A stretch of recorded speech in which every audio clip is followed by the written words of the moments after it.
Inspiring women in talent. And get ready, ladies, because this is the last time you're going to hear a man's voice on this show. Hi, everyone, and welcome to the HigherHer podcast by Talent Collective. We are so thankful you're here today. Talent Collective is a community for women in the recruiting space. So welcome. My name is Krista Tan, and I'm one of the co-founders of Talent Collective, and I'm joined here by my co-host, Natalie Stones. Good afternoon. Co-host and co-founder of Talent Collective. So wanted to say a big welcome and thank you to our guest today, Katie Finn. Katie is a director of talent acquisition at Dow Jones. Has a really big role there. She is leading 9 different areas there and does a ton in the recruiting ops space and managing just a huge workload, a huge team. We're really, really excited to have you here today, Katie. Tell us a little bit about yourself and your recruiting journey and what you're doing now. Yeah, hi. Thank you for having me. So my recruiting journey. I'll give you the short version. I was always like a news junkie as a child and interned in newsrooms when I was in college. And then when I got out of college, I worked in a newsroom for a couple of years. And that was a lot of fun. I was an assistant. I was a writer. I was there during a lot of big events that happened. Met my husband in that newsroom. So a lot of things happened in the newsroom and it was a great job and a lot of fun. The news business is a busy business. The days can be wonky, the hours can be wonky, and just sort of long term, I sort of knew that wasn't quite the lifestyle I wanted, but I wanted to sort of stay working with people and close to news if I could. And a friend of mine was a recruiter and said, "Hey, I think actually you'd be really good at talent acquisition." So I had no experience. I got a job at an agency, which was great, working at an agency in New York City. That was really good training ground, really good learning experience, because at an agency you really can learn to balance working with all different types of clients, all different types of candidates. Did that for a few years, went to a startup for a couple of years, and then landed a job with Disney supporting ABC News, which was great. I was there for a little over a decade, and then I left that role about 2.5 years ago with some folks from my former employer and moved on over to Dow Jones, which is still the news business. You know, we own the Wall Street Journal and other publications, IBD, Barron's, Market Watch. But my portfolio of the businesses I support are much broader and outside the newsroom as well in my current role. So that's, again, short version. I actually did not realize that Dow Jones owned all of those publications. So super interesting. Yeah. Yeah, it's a really diverse organization in terms of the portfolio of business units and products and services that we offer. It was one of the things that attracted me to the organization. But yeah, one of them is we have our editorial properties, and one of them is Wall Street Journal. Oh my gosh. Well, exciting. Cool. Yeah, you have a pretty diverse background then in different types of industries, which I'm sure you've learned a lot from, bouncing around a few different types of industries. So really, really excited to hear more. So let's dive in a little bit. So right now is, I think, just a really unique time in recruiting where, a lot of industries, especially in the kind of like white collar area, have had massive layoffs, and the labor market is just in a really interesting space. And there still can be, even there's, I think, a lot more candidates on the market, it still can be a very competitive market.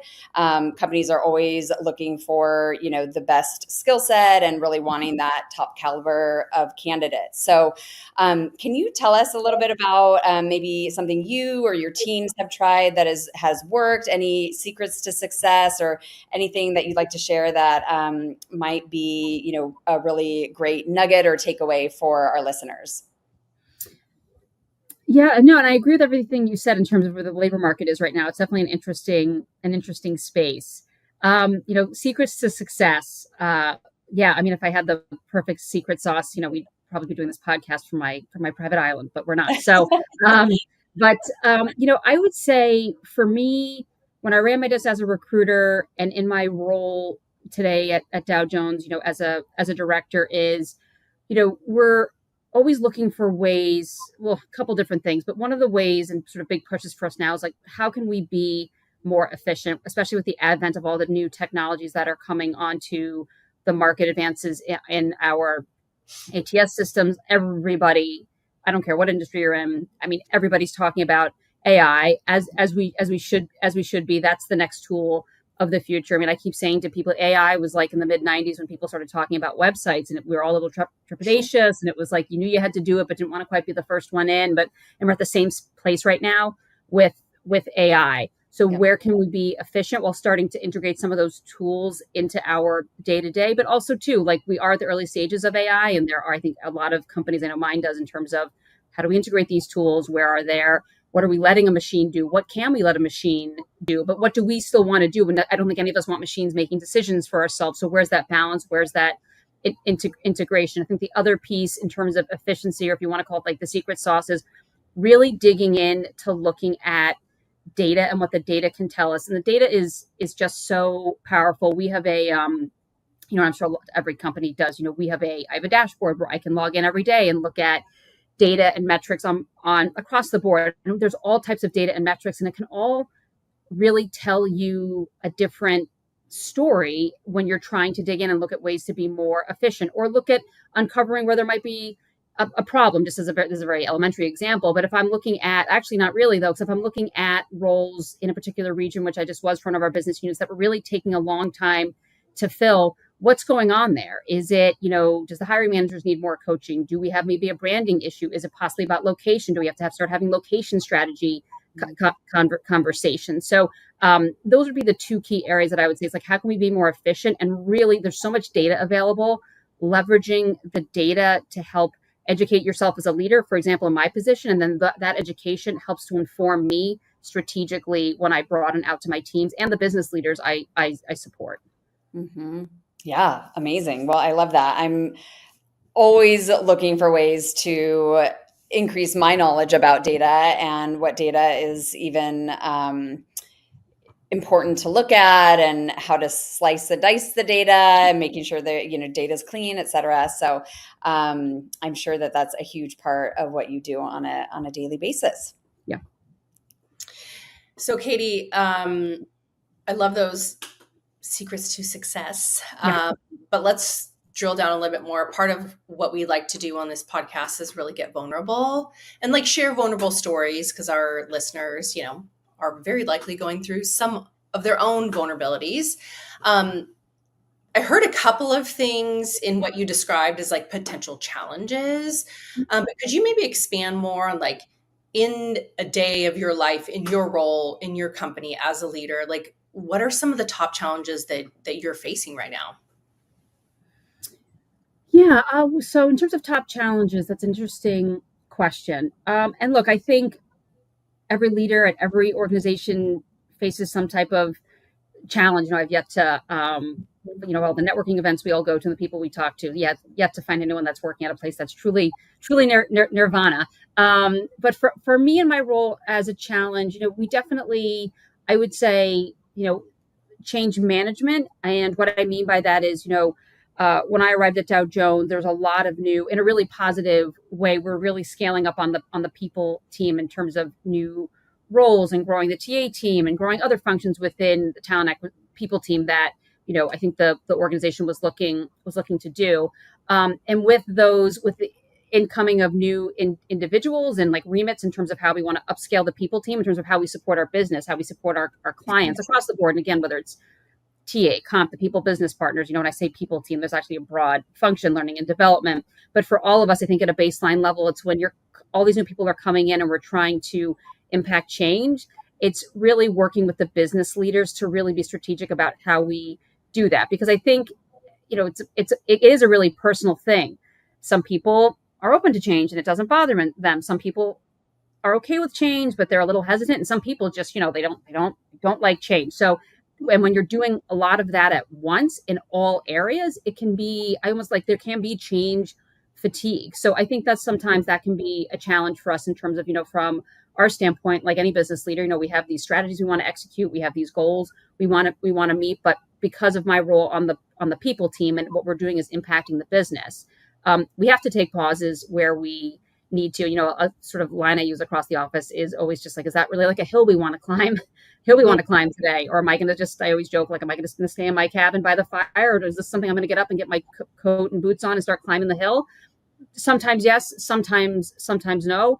But you have to be strategic in sort of making those decisions. So I'd say big picture, that's part of the challenges that we have today. But it's a really good challenge to have, because that means that we're doing our jobs in terms of looking at ways to evolve, to optimize, to be more strategic. And I will say, like, every business leader, I think, welcomes that. I don't think anyone's resistant, but a lot of change at once can be overwhelming for people, and those changes impact them. And listen, day to day, they still have their goals and their strategies to meet. So there's a balance. There's a balance there. Yeah, it's important, to keep innovating, and that's what you're trying to do at the end of the day is, keep Dow Jones innovative and try new things. But yes, we have experienced change fatigue in our lives as well, and it's not a fun place to be. Yeah. All right. Well, let's shift focus a little bit from the business, the recruiting business, and go a little bit more personal. So tell us, is there somebody in your recruiting career, somebody or something, could even be, a book or a resource or something like that, that's really changed the trajectory of your career? Maybe a mentor of yours or someone you really look up to, that's been really impactful in your recruiting career? So I would say I can't think of any sort of book or piece of literature or website or course or anything along those lines. I mean, I think in general, like, if you're in talent acquisition, you're in the people business.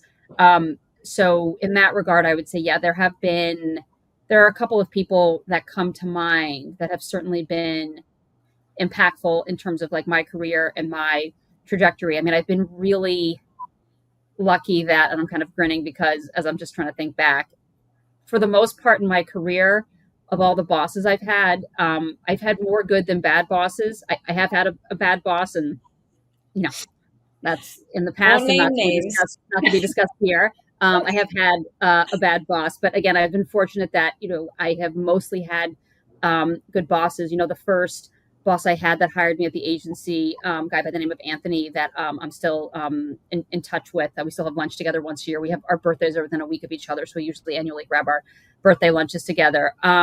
He gave me a chance. Like, I had no recruiting experience, and he gave me a job. He taught me. He gave me opportunities. He introduced me to clients. He brought me to client visits. So he really was impactful and just giving me a chance. And look, I had the appetite and energy to learn, which I did, but he was willing to give it to me. And so it was sort of like the right place, right time in that regard. My current boss, Lori's been my boss for, probably about almost 10 years now. And she was my boss for most of my time at Disney. She's been really impactful.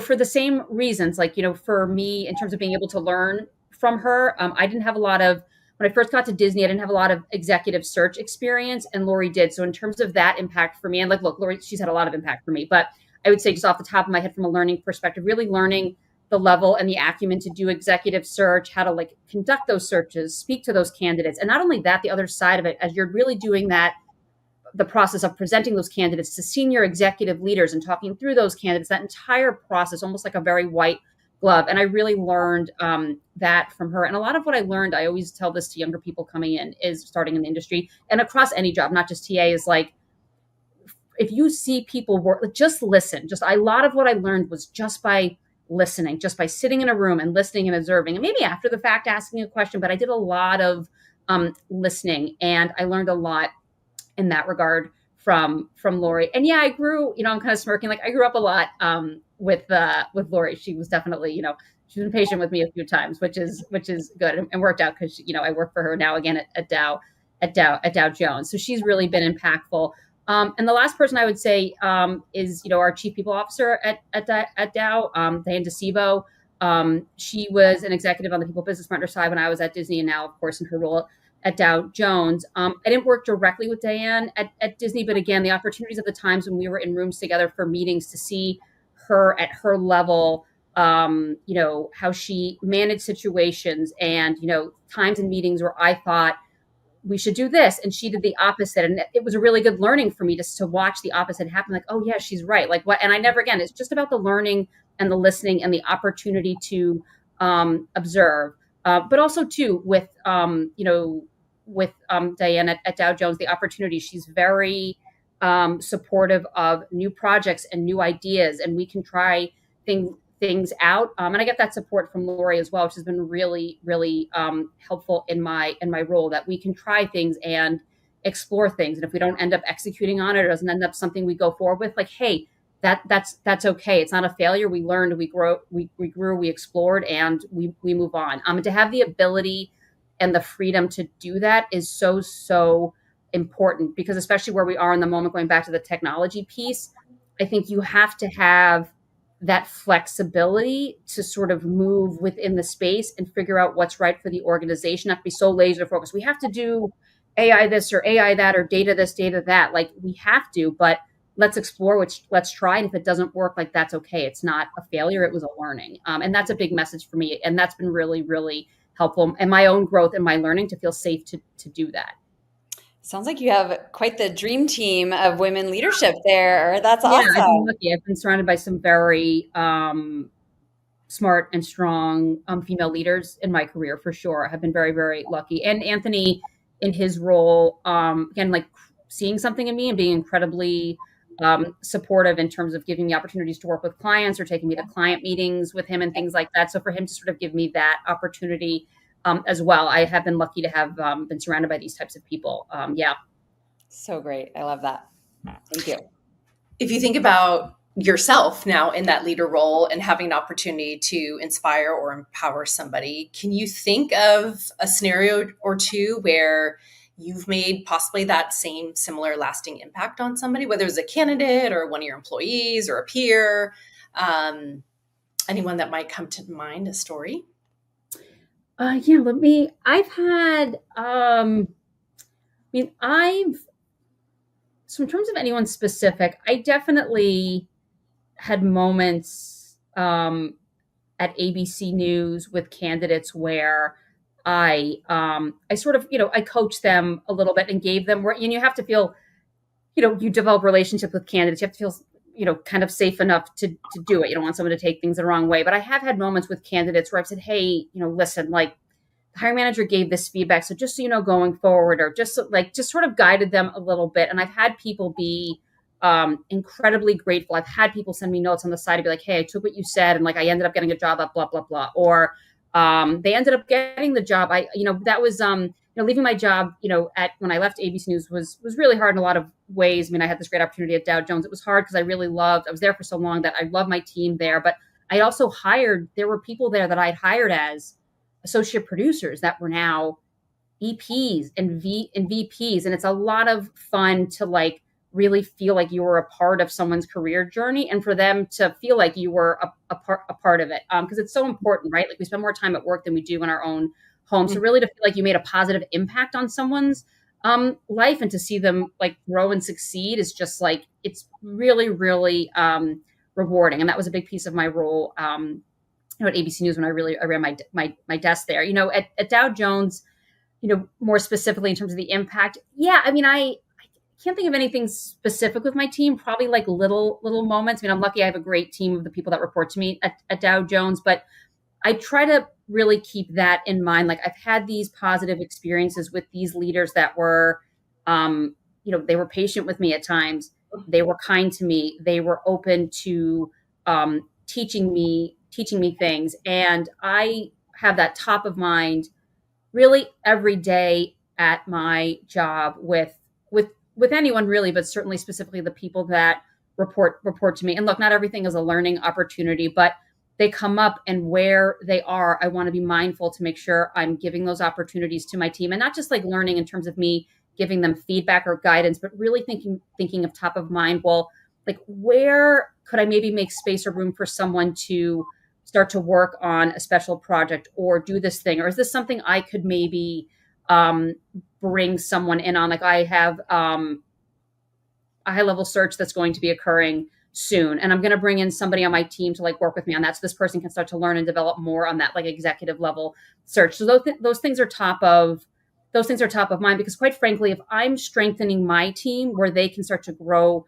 and do more, that gives me space to grow and do more and elevate. So we all elevate, we all lift together. So I keep that top of mind, really. I would say like every single day at work, because I am mindful of the fact that it was given to me. I'm lucky in a lot of ways. Like I know you could interview other people and they don't have those experiences with like work environments or leaders that they have. So in a lot of ways, I think I am lucky. And it might sound cheesy, but I think it is important to just to pass it on, because it's the right thing to do. But also, again, like if I'm elevating my team and helping them learn and grow, it also elevates me.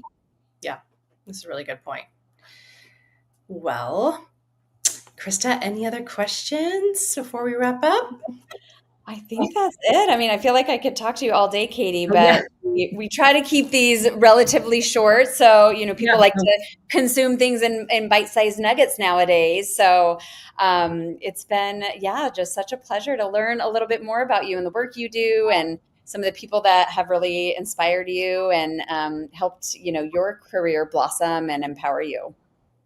Yeah, no, thank you so much for having me. Yeah, no, it's good to cut me off. We could be here for the next like three hours. So it's good to have a cut off or someone, pull the cord or something. Yeah.